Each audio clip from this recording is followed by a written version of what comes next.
আজকের ভিডিওটা হচ্ছে পিঠা যারা পছন্দ করেন, যারা পিঠা খেতে ভালোবাসেন, সেই পছন্দের জায়গাতে আমি নিয়ে যাব। তো মালয়েশিয়াতে বাহারি রকমের যে পিঠা পাওয়া যায়, এটা কিন্তু অনেকেই জানেন না। তো আজকে সেই পিঠার স্বাদ নেওয়ার জন্য যাব। তা আশা করি আপনারা সঙ্গে থাকবেন।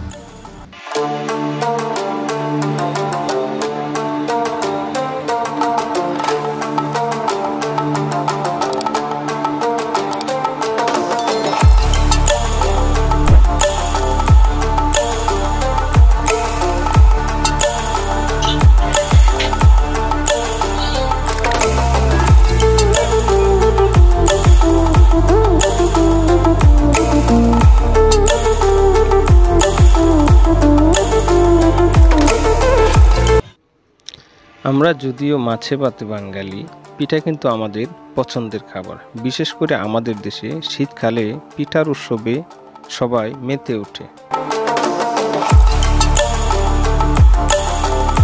আর শীতের সকালে ঘুম থেকে উঠে মায়ের হাতের পিঠা খেতে অন্যরকম সুস্বাদু। কিন্তু যারা প্রবাসে থাকেন তারা কিন্তু সেই স্বাদটা নিতে পারে না।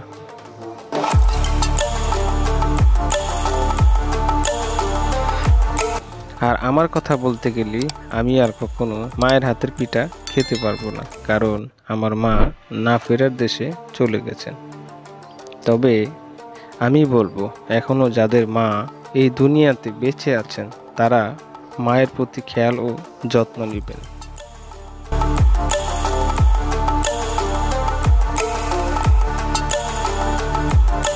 দূর প্রবাসে এসে যখন মায়ের হাতের রান্নার কথা মনে পড়ে, ঠিক তখনই বেরিয়ে পড়ি মালয়েশিয়ার পথে-প্রান্তরে।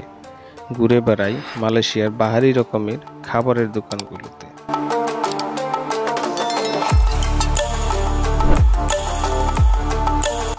তবে মালয়েশিয়ার দেশে কিন্তু বাংলাদেশের মতো বাহারি রকমের খাবার পাওয়া যায়। সেই বাহারি রকমের খাবারগুলো আপনাদের সামনে আমি তুলে ধরার চেষ্টা করি।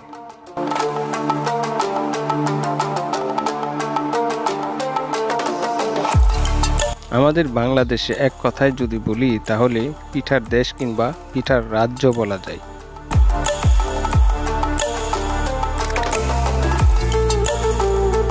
কিন্তু যদিও মালয়েশিয়াতে পিঠার কোনো উৎসব নেই, তারপরও এখানে বাহারি রকমের পিঠা ও বাহারি স্বাদের পিঠা পাওয়া যায়।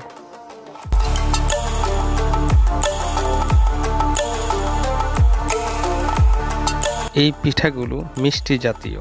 এই দেশে তারা মিষ্টি খাবারগুলো বেশি পছন্দ করে। এই পিঠাগুলো তৈরিতে তারা চিনি, বাদাম, কাজু বাদাম, কাঠবাদাম, চকলেট পাউডার আরও বিভিন্ন ধরনের তারা পাউডার ব্যবহার করে থাকে।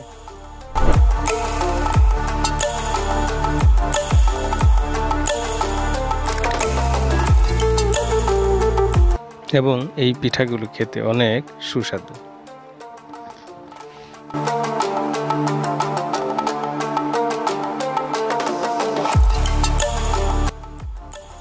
এই দেশে অধিকাংশ খাবারের দোকানগুলো মেয়েরা পরিচালনা করে থাকেন এবং তারা নিজেদের কাজ নিজেরাই করতে পছন্দ করেন।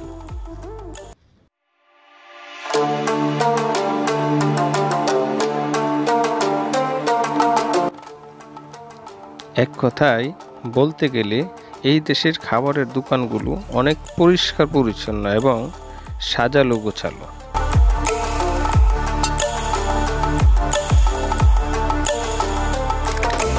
এই দেশ এবং এই দেশের মানুষ খুবই সুন্দর, চমৎকার এবং তাদের আচার আচরণ ও ব্যবহার তাও খুবই সুন্দর ও নম্র ভদ্র বলা যায়।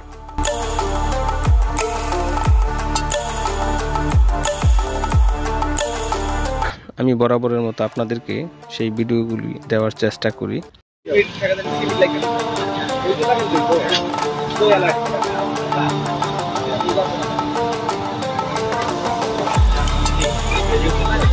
Kakak ini satu Berapa?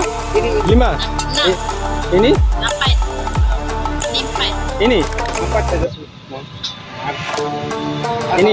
Ini satu. তো আমি এনাকে জিজ্ঞেস করলাম কাকা ইনি বারাপা, তখন তিনি আমাকে উত্তর দিলেন একটা হচ্ছে 5 টাকা, একটা হচ্ছে 8 টাকা, আরও বিভিন্ন ধরনের দাম আছে এখানে। তো মালয় ভাষাতে আমরা যাকে আপা বলি তাকে কাকা বলা হয়। তো আমরা এখান থেকে মোটামুটি 3-4 জাতের পিঠা কিনলাম। তো আজকের মতো আমরা এখানেই এই পিঠা কিনা শেষ করব। তবে এই নতুন যে পিঠাটি দেখতে পাচ্ছেন সেটা হচ্ছে তারা চকলেট দিয়েছে, তারপরে তারা এখানে নারকেল দিবে এবং কি চিনি দিবে। তো তারা মোটামুটি মিষ্টি যে জিনিসগুলো সেগুলো দিয়ে এই পিঠাগুলো তৈরি করে। তো এইগুলি মোটামুটি ভালো স্বাদ পাওয়া যায় খেতে।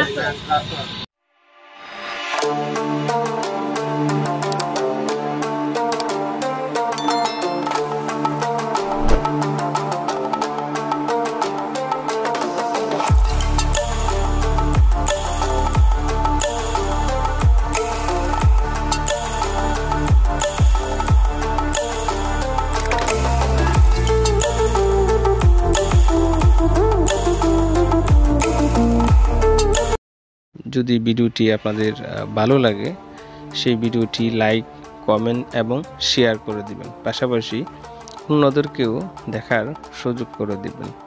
হয়তো দেখা হবে আগামী নতুন কোনো ভিডিওতে। ভালো থাকবেন সবাই। আর যারা এখনও আমার ফেসবুকটি ফলো করেননি তারা ফলো করে নেবেন।